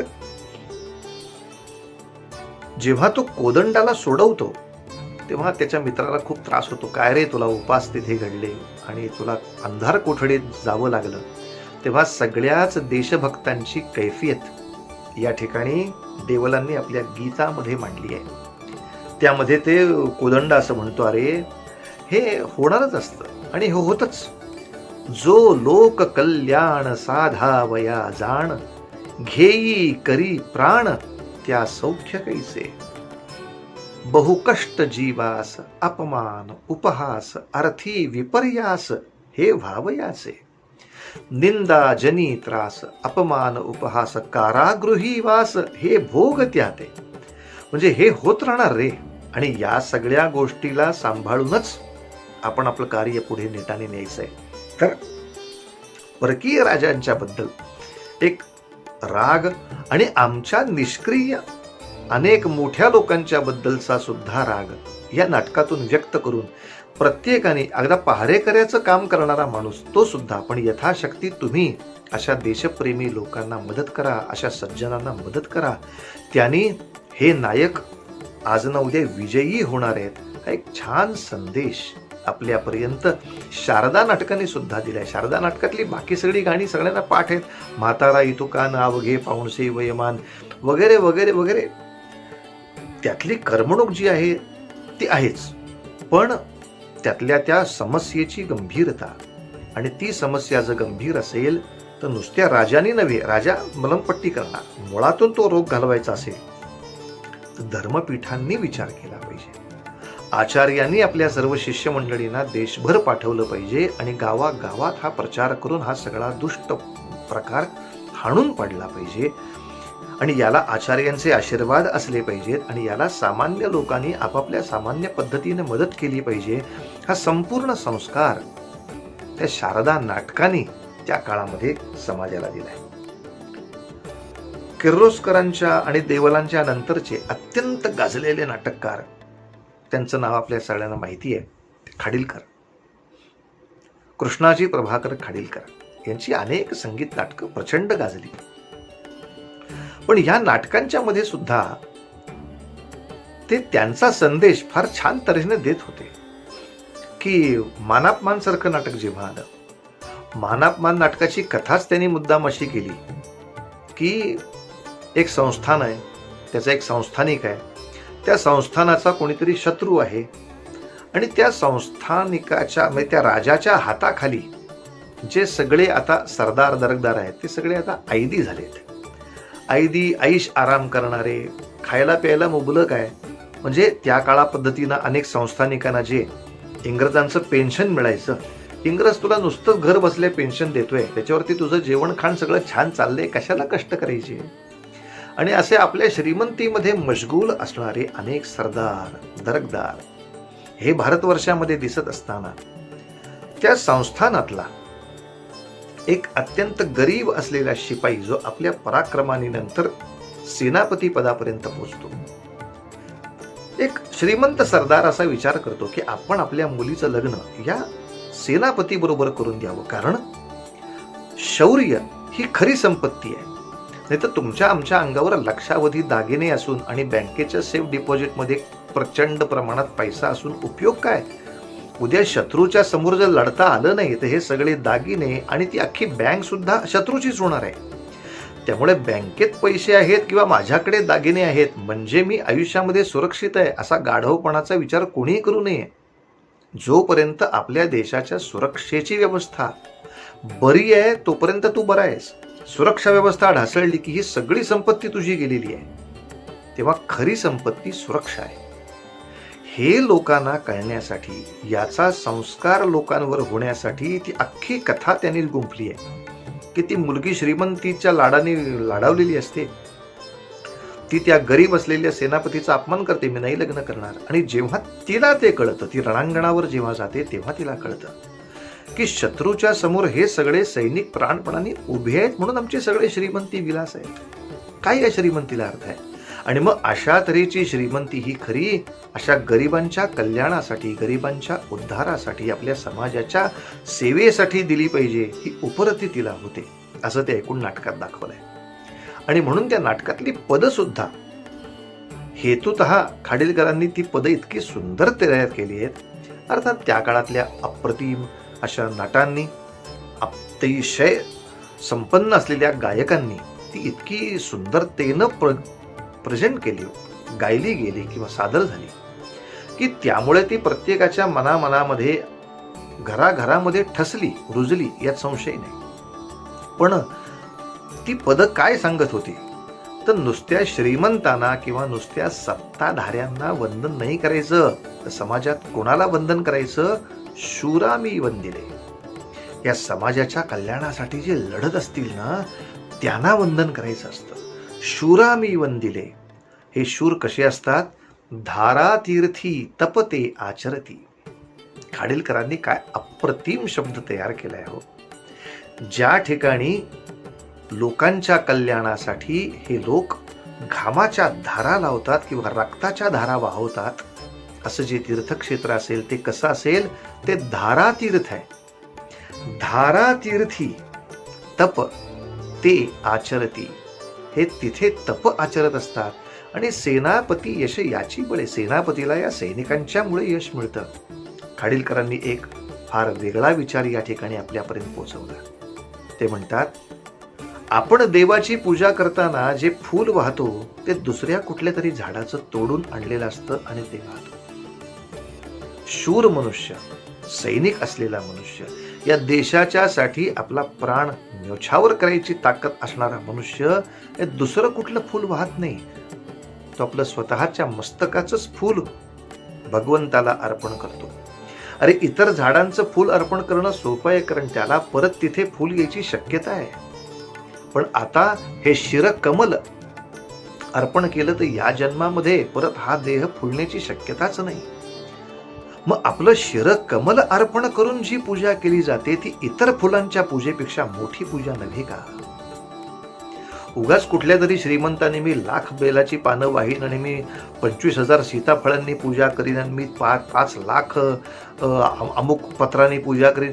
ठीक आहे, श्रीमंतीच्या जोरावर हे काही मिळवता येतं, पण स्वतःचं मस्तक देऊ शकणं, आणि ते सुद्धा लोकांच्या हितासाठी, आपली श्रीमंती दाखवण्यासाठी नव्हे, लोकहितासाठी, लोकांची संकट दूर करण्यासाठी आपलं मस्तक देणं, याच्यासारखी मोठी पूजा असेल. दुर्दैवाने श्रीमंतीचा दिखावा करून जे महापूजा करतायत त्यांना आम्ही वा वा वा वा वा वा या या या या बसा बसा करतोय. आणि आता जे पंतप्रधान साहेबांनी आपल्यापर्यंत विचार पोहोचवला की सैनिकांना बघून उभे राहा ना. एअरपोर्टवरती कुठला सैनिक आलेला दिसला तर उठून त्याला मानवंदना द्या, त्यालाही काही बरं वाटेल. तेव्हा हा शब्द खाडीलकरांनी वापरलाय. शिरकमला समरी अर्पिती. आपलं शिरकमल समरांगणामध्ये ते अर्पण करतात. जनहित पूजन, जनांच्या हिताचं ते पूजन, ती वीरा खरी सुख शांती. आणि अप्रतिम शब्द खाडीलकरांनी वापरलाय, राज्य सुखी या साधूमुळे. आपलं हे सगळं राज्य कुठल्या साधूंच्या मुळे सुखी आहे? जे तपश्चर्या करतायत, आपापल्या तपाच्या बळावरती आपापल्या शिष्य परिवाराचं काही ना काही कल्याण करतायत, ते साधू आहेत, यात संशय नाही. पण सर्व राष्ट्राचं, सर्व राज्यातल्या लोकांचं कल्याण जर कोणी साधू शकत असेल तर तो हा सैनिक नावाचा, सेनापती नावाचा, वीर नावाचा, वीरवृत्ती असणारा हा जो देशसेवक आहे, समाजाची जाण असणारा हा जो लढवय्या योद्धा आहे, याची पूजा समाजाने केली पाहिजे. आणि जेव्हा समाजात त्याची मानमान्यता, पूजा वाढेल, तेव्हा मी सुद्धा असा योद्धा होईन, मी सुद्धा असा सेनानी होईन, असा आपोआपच सगळ्यांच्या मनावर संस्कार नाही का होणार. म्हणून शूरा मी वंदिले, धारा तीर्थी तप ते आचरती, सेनापती यश याची बले. अशा तऱ्हेची रचना खाडीलकरांनी आपल्या समोर दिली. खाडीलकरांचं आणखीन एक नाटक खूप छान आहे, विद्याहरण नावाचं. आम्ही विद्याहरण नाटकाचे प्रयोग केले आहेत, पण अनेक लोकांना नावं सुद्धा नीट कळत नाहीत. मानापमान नाटकावरनं सुद्धा बऱ्याच लोकांना वाटलं होतं की कुठल्या तरी लग्नातल्या मानपानावरनं भांडणं झाली असतील आणि त्याच्यावर काहीतरी मालिका असेल, मग छान TRP मिळेल आपल्याला. पण त्याला म्हणलं बाबा रे, असं काही तिथे विहीणबाईंच्या मानापमानाचा आणि सासरा सासूच्या मानापमानाचा त्रास नाहीये, तिथं वेगळाच मानापमान आहे. तसं विद्याहरण नाटकाच्या सुद्धा आधी बरेच लोक येतात, हे विद्येचं काम कोण करणार आहे आणि मग त्या हरणाचं काम कोण करणार आहे. म्हटलं तुला इथून घालवण्याचं काम आता आम्ही करणार आहोत. अरे काय मूर्खासारखे प्रश्न विचारता. अर्थात त्यांचा दोष नाही, या सांस्कृतिक धारेशी त्यांना जुळवून घेण्याचा तुमचा आमचा प्रयत्न काही वेळेला थोडा कमी पडतोय, त्याला पर्याय नाही. तो प्रयत्न थोडा वाढवला पाहिजे की ते आपोआप सगळं होईल.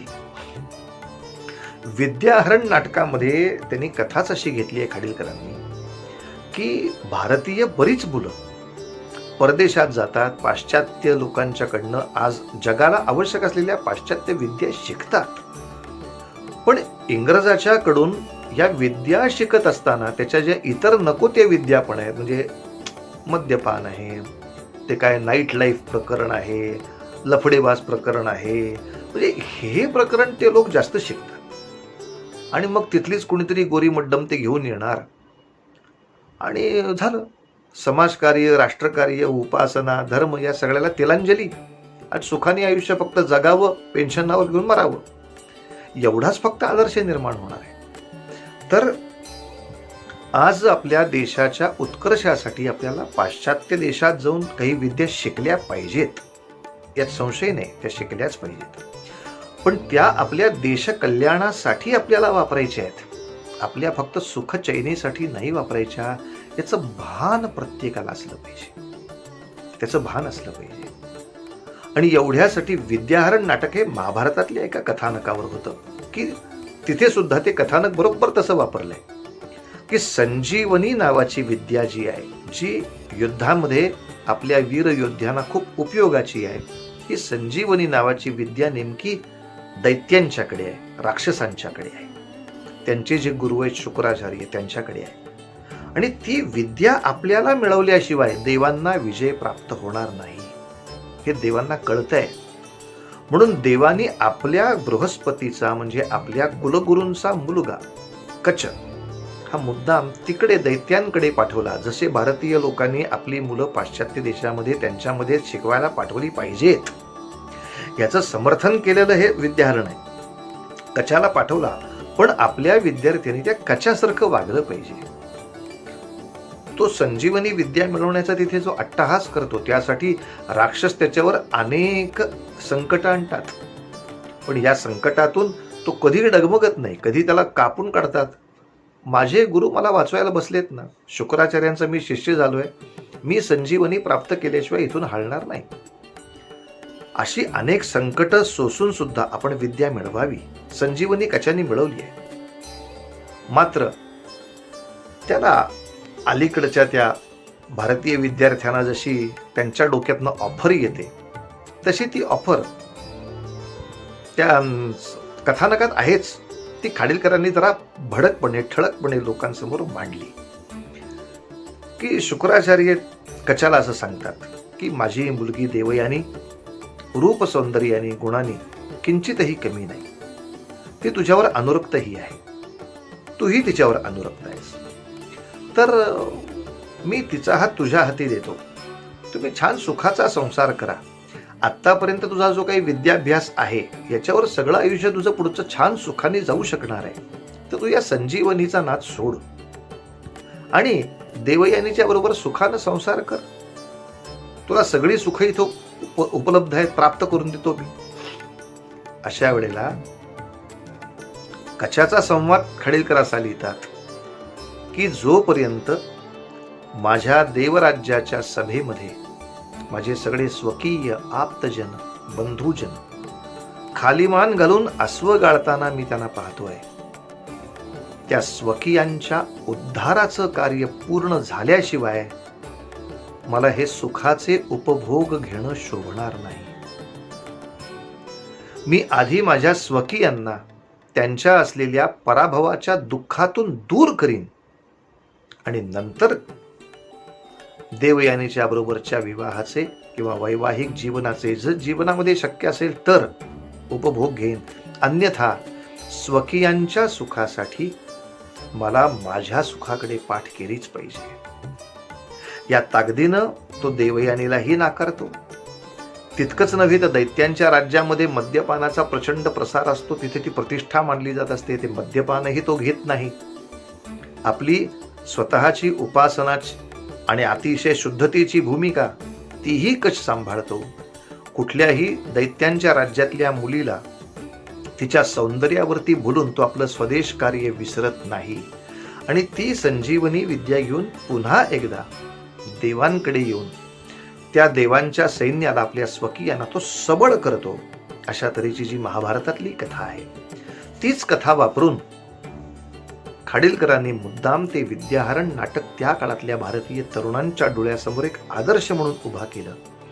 आणि अशा वेळेला ते शुक्राचार्य म्हणजे कचाचे गुरु ते सुद्धा त्याला आशीर्वाद देतात, शाबास कचा, की स्वतःच्या स्वकीयांच्या उद्धारासाठी तू स्वतःच्या तुझ्या सुखाकडे ज्या ताकदीनं पाठ फिरवलीस, जो नकार दिलास, तर तुझं चरित्र या जगातले जे जे विद्यार्थी डोळ्यासमोर ठेवतील ते सारे विद्यार्थी लोकांच्या गळ्यातले कंठमणी होतील यात संशय नाही.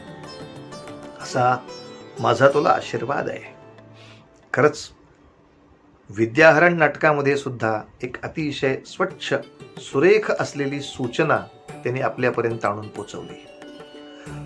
स्वयंवर नाटक जे खाडीलकरांचं आहे त्याच्यात तर आपण पाहाल की खरं तर ते कृष्ण रुक्मिणी यांच्या स्वयंवरावरती नाटक आहे.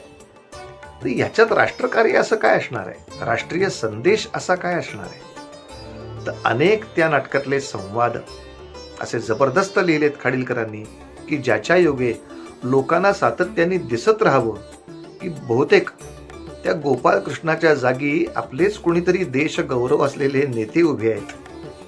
आणि कित्येक वेळेला समाजामध्ये अशी पण एक दुष्ट रूढी अशी होती की समाजाचं कार्य करणारा जो कोणी योद्धा असेल, जो कोणी नेता असेल, त्याच्या कार्याकडे पहा ना, त्याचं कार्य मोठं आहे हे पहा, पण नाही, त्याच्या जातीकडे पाहिलं जायचं नव्हे. त्या जातीवरनं त्याची योग्यता ठरवली जायची आणि त्या जातीवरनं मग त्याचं कौतुक करायचं का निंदा करायची हेही ठरवलं जायचं. हे किती घातक आहे.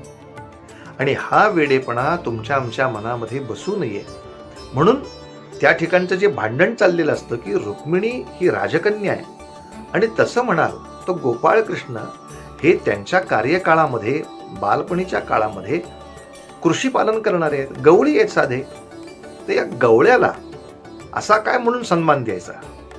तर त्याला गोपाळकृष्णांचं उत्तर असं आहे की मी वंशपरंपरेने किंवा माझ्या पूर्वजांच्याकडून राजा नसताना सुद्धा एक राजकाज करणारा माणूस, लोकांच्या हिताची काळजी करणारा माणूस, या नात्याने मला कंसाबरोबर युद्ध करण्याचा अधिकार प्राप्त होत असतो.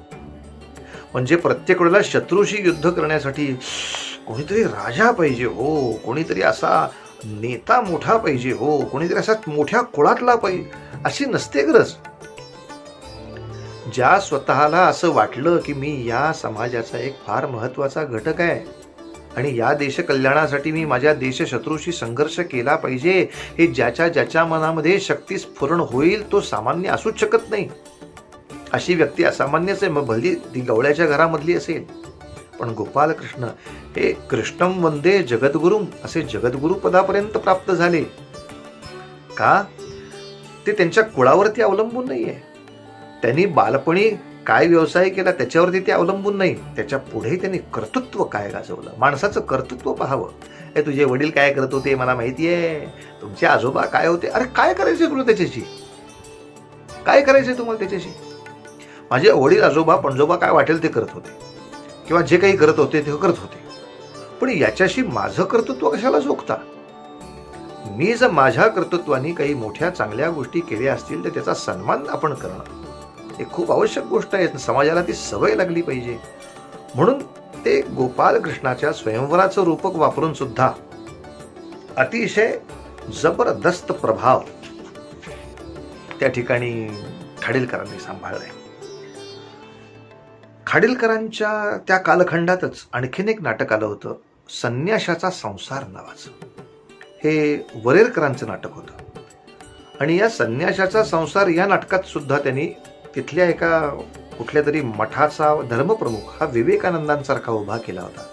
आणि त्या गावामध्ये जेव्हा प्रचंड मोठी दुष्काळी परिस्थिती येते, ओला दुष्काळ म्हणजे प्रचंड मोठा महापूर येतो, अशा वेळेला तो विवेकानंदांच्या सारखा असलेला मठपती तो सांगतो की मला प्रपंच नसेल पण संसार नाही, संन्याशाला सुद्धा संसार असतो आणि हा सगळा जग, हे सगळं देश, हे सगळी चांगली माणसं हा माझा संसारच आहे आणि या संसारासाठी सुद्धा मी झटणं हे संन्याशाला आवश्यक कृत्य आहे. म्हणून तो आपल्या सगळ्या मठाची श्रीमंती, मठाची वास्तू, मठातले शिष्यवर्ग हे समाज सेवेसाठी लावतो. अशा तऱ्हेचं समाज काही का होईना मी माझ्या संन्यास धर्मामध्ये, मी माझ्या उपासनेत मग्न आहे. नाही कुछ लेना नाही कुछ देना मगन रहना, हे भांगेच्या नशेमध्ये असल्यासारखं काहीतरी संन्यासी माणसांचं जगणं असतं. अशी जी आपल्या देशातली एक प्रचंड मोठी संख्या निष्क्रिय राहत होती आणि दुर्दैवाने आजही निष्क्रिय आहे. या निष्क्रियतेला कुठेतरी गदगदा हलवून जागी करण्यासाठी या नाटककारांनी सुद्धा आपापल्या नाटकांमध्ये खूप प्रयत्न केले. मी खाडीलकरांच्या बरोबरच आणखीन एकांचं नाव सांगितलं तर आपल्याला वेगळं आश्चर्य वाटेल. राम गणेश गडकरी यांनी सुद्धा आपल्या नाटकामध्ये हा प्रयत्न केलाय. बरं, आपण म्हणाल नाही हो गडकऱ्यांची नाटकं तर आम्हाला माहिती आहेत, तर गडकरींनी काय हा प्रयत्न केला, तर बाकी नाटकं आपल्याला माहिती आहेत. भावबंधन माहिती आहे, पुण्यप्रभाव माहिती आहे, किंवा राजसन्यास नाटक त्यांचं बरंच गाजलं तेही माहिती आहे. पण एकच प्याला हे जे नाटक गडकऱ्यांचं आपल्या समोर आहे, जे आपल्याला असं कळतं की आपल्या समाजामध्ये असलेल्या मद्यपानाच्या भयानकतेवरती भाष्य करणारं नाटक आहे. पण तरी सुद्धा गडकऱ्यांचा विवेक बघा, त्यांनी एकाच नाटकामध्ये अशी 2 पात्र घेतली आहेत की जो एकदा दारूच्या आहारी गेला आणि तो दारूतून सुटला, असा भगीरथ नावाचं एक पात्र याच नाटकात आहे. पण एकदा दारूच्या आहारी गेला आणि तो सुटू शकला नाही असा सुधाकर, तोही याच नाटकात आहे. तेव्हा सुटू शकत नाही असा सिद्धांत नाही म्हणत आहेत. जर चुकून व्यसनाच्या कडे आपण ओढले गेलो तर मात्र परत येण्यासाठी प्रयत्न केवढे करावे लागतील. यासाठी त्यांनी त्या पात्राचं नाव सुद्धा फार सुंदर ठेवलंय, भगीरथ. म्हणजे भगीरथ प्रयत्नाने तुम्ही नक्की तिथून मागे येऊ शकाल. आणि तो त्या भगीरथाला सोडवणारा जो त्यातला नायक पात्र आहे रामलाल, तो त्या भगीरथाला सहज म्हणतो की चल रे, तुझा तो दारूचा गुत्ता कसा आहे तो मला एकदा पाहायचा आहे. आणि तू का गेलास दारू प्यायला? तो म्हणला मी माझा प्रेमभंग झाला म्हणून दारूच्या व्यसनाकडे गेलो. तेव्हा रामलाल त्या ठिकाणी जातो आणि आता शोधित असताना जेव्हा तो भगीरथ ते सगळं तिथलं चित्र बघतो त्याने त्याचं मन बदलतं. आणि त्या चित्राकडे बघितल्यानंतर रामलाल जे बोलतो तो संवाद आता लक्षात घ्या की दारूच्या नशेमध्ये जाऊ नये या संस्काराबरोबरच आपण फक्त सज्जन व्हावं एवढं पुरेसं नाही, तर समाजालाही चांगलं करण्यासाठी तरुणांनी, त्या समाजालाही सुसज्ज करण्यासाठी तरुणांनी कसं योगदान दिलं पाहिजे याबद्दलचे रामलालचे संवाद बघा गडकऱ्यांनी लिहिले. की रामलाल म्हणतोय भगीरथ पहा या प्रेतांच्याकडे, यांच्याबरोबर तुम्ही दारू पीत बसता. अरे हतभागी महाभागा, तू ताज्या रक्ताचा तरुण आहेस, तीव्र बुद्धीचा आहेस, थोर अंतःकरणाचा आहेस, रोमरोमात जिवंत आहेस, म्हणून अंतरात्मा तळमळून मी तुझ्याशी बोलतोय. संसारात प्रेमभंग झाला म्हणून तुझ्या दारूच्या व्यसनाकडे वळलास. अरे 1900 मैल लांबीचा आणि 1800 मैल रुंदीचा, नाना प्रकारच्या यातनांनी भरलेला, हजारो पिढांनी हैराण झालेला तुझा स्वदेश 33 कोटी केविलवाण्या किंकाळ्यांनी तुला हाका मारतोय. तेव्हा तुझं जीवन सार्थकी लावायला तुला दारूखेरीज दुसरा मार्ग नाही सापडला. अरे अशा प्रेमभंगाने या स्वार्थाच्या संसारातून तुला मोकळं केल्याबद्दल आणि या मायभूमीची अशा अवनत काळी सेवा करायची तुला संधी मिळाल्याबद्दल भाग्यशाली भगीरथा, तू आनंदाच्या भरात परमेश्वराचे आभार मानायला पाहिजेस. पवित्र आणि प्रियतम गोष्टींना संकटकाली सहाय्य करण्याचं भाग्य पूर्व पुण्याई बळकट असल्याशिवाय मिळत नाही. वाक्याचा अर्थ लक्षात घ्या. काय जबरदस्त संदेश आहे. पवित्र आणि प्रियतम गोष्टींना संकटकाली सहाय्य करण्याचं भाग्य पूर्व पुण्याई बळकट असल्याशिवाय प्राणीमात्राला मिळत नाही. अरे वेड्या, पतितांच्या उद्धारासाठी, साधूंच्या परित्राणासाठी वारंवार अवतार घेण्याचा मोह भगवंताला सुद्धा आवरत नाही. भगीरथ, हीन दीन पंगू अनाथ अशी आपली भारत माता तुम्हा तरुणांच्या तोंडाकडे आशेनं पाहते रे. पाणी ग्रहणा वाचून रिकामा असलेला तुझा हात बाळा त्यांना दे. जी आपली जन्मदात्री स्त्री जात ती गुलामगिरीत पडली आहे. लक्षावधी निरक्षर शूद्र ज्ञान प्राप्तीसाठी तळमळतायत. 6.5 कोटी माणसासारखी माणसं नुसती हस्तस्पर्शासाठी तळमळतायत. त्यांच्यापैकी कोणाला तरी जाऊन हात दे आणि तिथे ते गाणं येतं, झणी दे कर या दीना, प्रेम जला तुर मृतशा दे जलते या मीना. गडकऱ्यांच्या शब्दातली ताकद पहा काय. अशी अंतःकरणामध्ये जाऊन प्रत्येक तरुणाला हेलावून सोडणारी, काय मी करतोय मूर्खासारखं. केवढं मोठं देशकार्य माझ्यासमोर आवासून पडलंय. या सगळ्या देशकार्याला मी का नाही प्रवृत्त होत आहे. गडकऱ्यांच्या नंतर पुढच्या कालखंडामध्ये एक आणखीन 2 नाटककारांच्या बद्दल थोडंसं आपल्यापर्यंत पोहोचवतो की रणदुंदुभी नावाचं नाटक वीर वामनराव जोशी या लेखकाने जे लिहिलं आणि जे मास्टर दीनानाथ मंगेशकरांच्या गाण्याने सुद्धा प्रचंड गाजलं. त्या नाटकातली पदं सुद्धा अशा तऱ्हेनं स्वातंत्र्य संग्रामामध्ये उडी मारण्यासाठी आपल्या सर्व समाजाला प्रेरित करत होती. त्यातली पदं सगळ्यांना प्रसिद्ध माहिती आहेत. परवशता पाश दैवे ज्याच्या गळा लागला. की अरे परवशतेचा पास जर लागला तर काय होतं, सौख्य भोग इतरा सारे, कष्ट मात्र त्याला. सुख भलते घेतात आणि आपल्याला फक्त कष्टात जगायला लागतं. मातृभूमी ज्याची त्याला होय बंदीशाळा. आपलीच जन्मभूमी आपलीच बंदीशाळा होऊन जाते. म्हणजे आपल्याच देशात आपणच बंदीवान. यातून सोडवण्यासाठी उठलं पाहिजे. आणि तुम्ही जर प्रयत्न केला तर आपल्या स्वातंत्र्याचा सूर्य उगवल्याशिवाय राहणार नाही. दिव्य स्वातंत्र्य रवी आत्मतेजोबले प्रगटता अवनीतली कोण त्या थोपवी. शौर्य सागर लहरी गगन मंडल महाभेदिता कोण त्या अबल कर थोपवी. अशी जबरदस्त पद, त्याला जबरदस्त गायन, या सगळ्याची साथ जेव्हा मिळाली तेव्हा हे सगळे संवाद, ही सगळी गाणी, ही सगळी नाटकं लोकांच्या मनामध्ये वाईटाबरोबर संघर्ष करायला सामर्थ्य देणारी झाली, यात संशय नाही. यानंतर आणखीन एखाद्या नाटककाराचा जर खूप मोठा उल्लेख करायचा असेल तर तो निश्चितपणे सावरकरांचा करावा लागेल. कारण स्वातंत्र्यवीर सावरकर जसे स्वतः स्वातंत्र्यासाठी प्रचंड यातना सोसलेले, संघर्ष केलेले योद्धे आहेत, यात संशयच नाही. तसेच हाच संस्कार लोकांवर होण्यासाठी त्यांनी संन्यस्त खड्ग, उत्तर क्रिया आणि उशाप ही 3 नाटकं सुद्धा जी दिली आहेत ती सुद्धा नाटककारांना किंवा आपल्या साहित्यकारांना एक मार्गदर्शक दीपस्तंभ आहे. आत्यंतिक अहिंसेमुळे जर दुष्टांचं परित्राण होत असेल तर ही आत्यंतिक अहिंसा बाजूला करून सज्जनांच्या कल्याणासाठी अल्प असलेली हिंसा हीच योग्य अहिंसा आहे, हे जे धर्माचं मूलभूत तत्व आहे ते आपल्यासमोर मांडण्यासाठी संन्यस्त खड्गसारखं नाटक दिलं. आपल्यामधला अस्पृश्यतेचा, जाती जातींना हीन कनिष्ठ मानण्याचा हा कलंक दूर करण्यासाठी उशाप नावाचं नाटक दिलं. आणि एक उत्तर क्रिया नावाचं नाटक त्यांनी दिलंय. तेवढ्या उल्लेख करून मी थांबतो.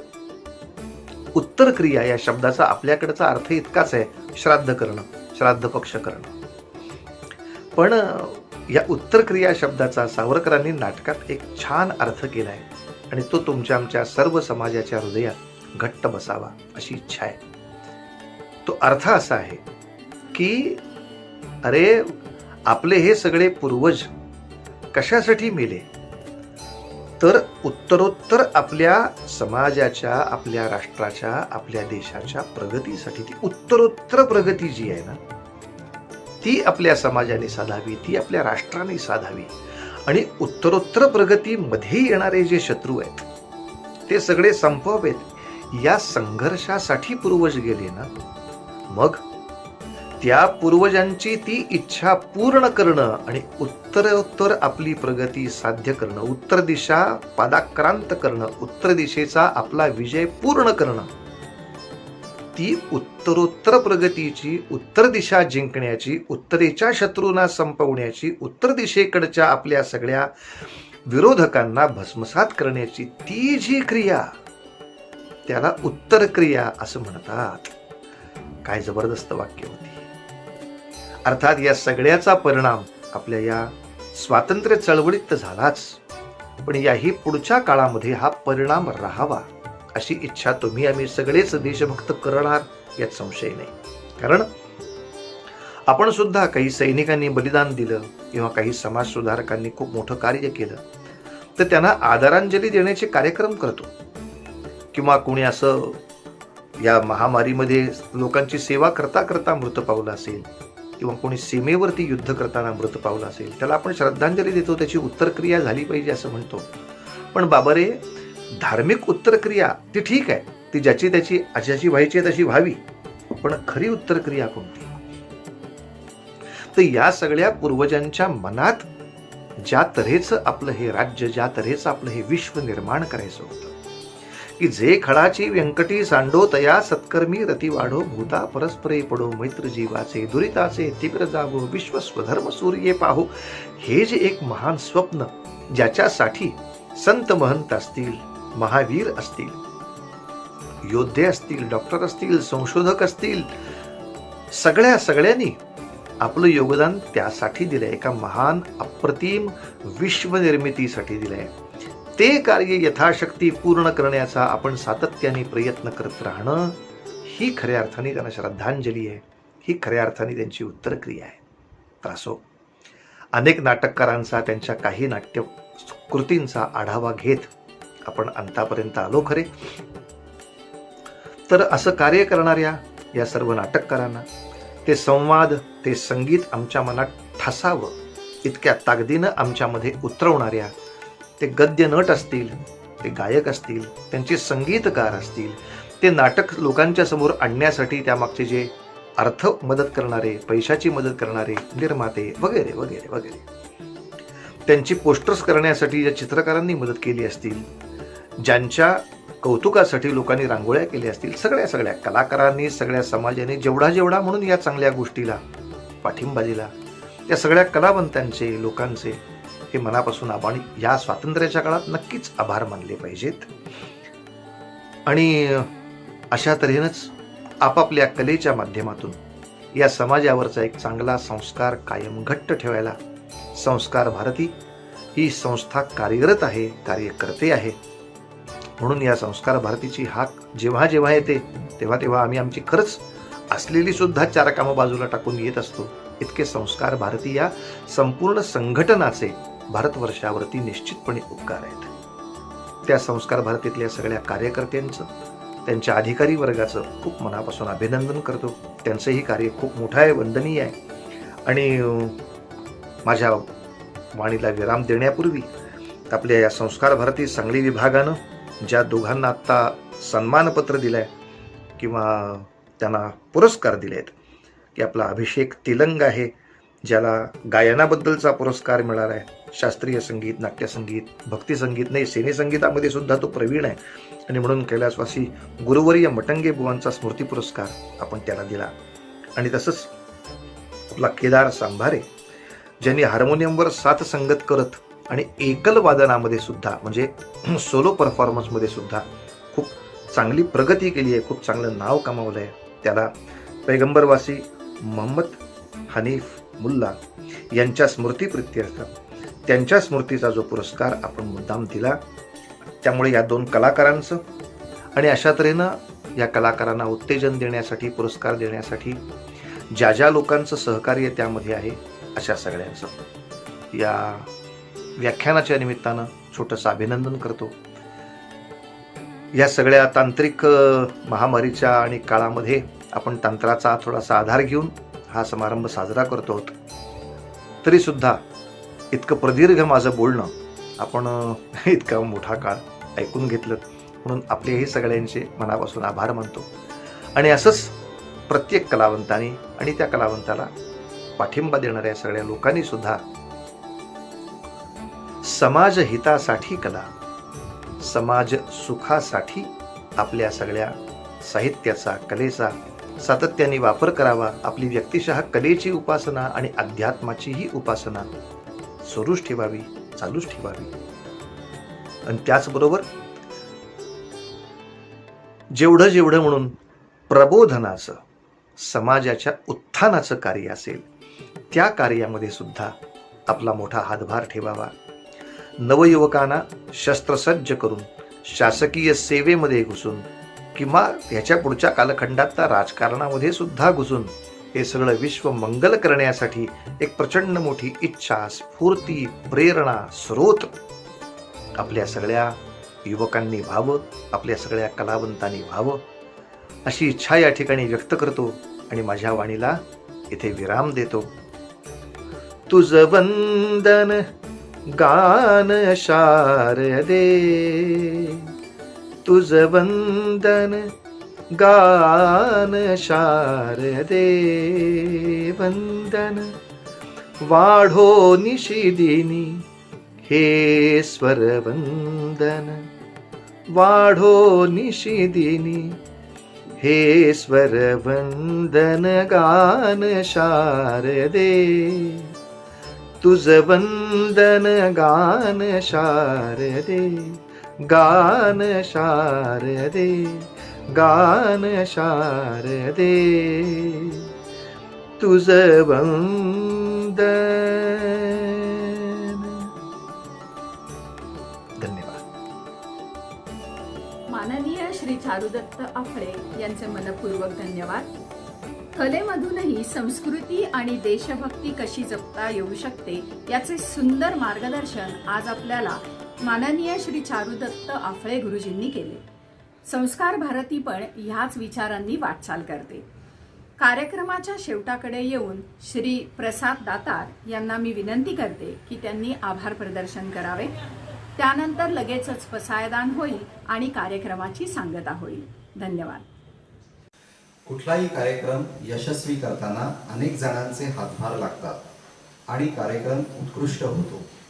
संस्कार भारती सांगली समितीच्या वर्धापन दिनाच्या कार्यक्रमामध्ये संस्कार भारती गीत गायनाने ज्यांनी मधुर आणि सुरेल सुरुवात केली त्या सर्व कलाकारांचे मी संस्कार भारतीतर्फे आभार मानतो.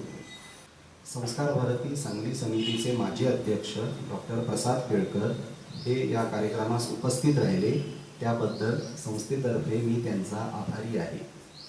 आपल्या प्रखर राष्ट्रप्रेमाचा उमाळा आपल्या सर्व रसिकांपर्यंत पोहोचवून आपल्या सर्वांना देशप्रेम आणि संगीत कलेबद्दल आत्मीयता, आदर उच्च पातळीवर नेववून आम्हाला कृतकृत्य केले, त्याबद्दल मी माननीय श्री चारुदत्त आपळे गुरुजींचे संस्कार भारती सांगली समितीच्या वतीने सहृदय आभार मानतो. आपल्याकडून आम्हाला असेच मार्गदर्शन भविष्यात वारंवार मिळेल ही सदिच्छा व्यक्त करतो. आजचे आपले सत्कार मूर्ती श्री केदार सांभारे आणि श्री अभिषेक तेलंग यांनी आमच्या सत्कार समारंभाचे आमंत्रण स्वीकारून सत्कार स्वीकारला, त्याबद्दल मी संस्थेतर्फे दोनही सत्कार मूर्तींचे आणि त्यांना प्रोत्साहन देणाऱ्या त्यांच्या कुटुंबियांचे आभार मानतो. आजचा कार्यक्रम ज्या दोन कुटुंबियांच्या आर्थिक सहाय्याने सफल झाला त्या दोनही कुटुंबियांचे म्हणजेच खाडीलकर कुटुंबीय आणि मुल्ला कुटुंबीय या दोन्ही कुटुंबियांचे मी संस्थेतर्फे आभार व्यक्त करतो. कार्यक्रम ऑनलाईन किंवा डिजिटल पद्धतीने करताना वेळोवेळी तांत्रिक सल्ला, मार्गदर्शन आणि सक्रिय सहभागासाठी मी श्री सुमेध जोशी यांचे आभार मानतो. रसिक श्रोते हो, आपल्या विना हा कार्यक्रम झालाच नसता, यासाठी आपलेही संस्कार भारती संगीतर्फे आभार. हा कार्यक्रम पूर्णत्वास नेताना अनेक ज्ञात अज्ञात मदतीस धावून आले, त्या सर्वांचाच मी संस्कार भारतीतर्फे आभारी आहे.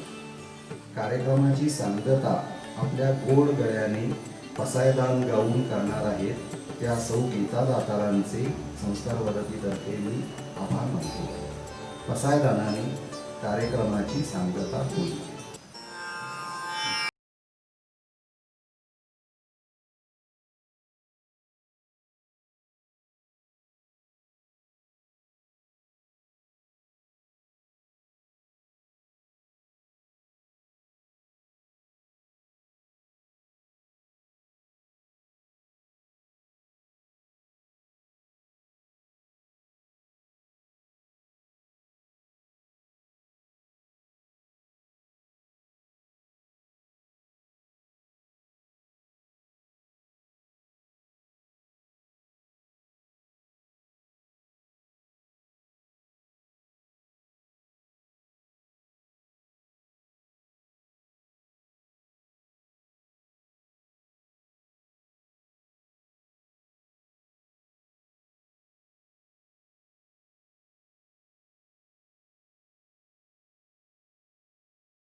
प्रिया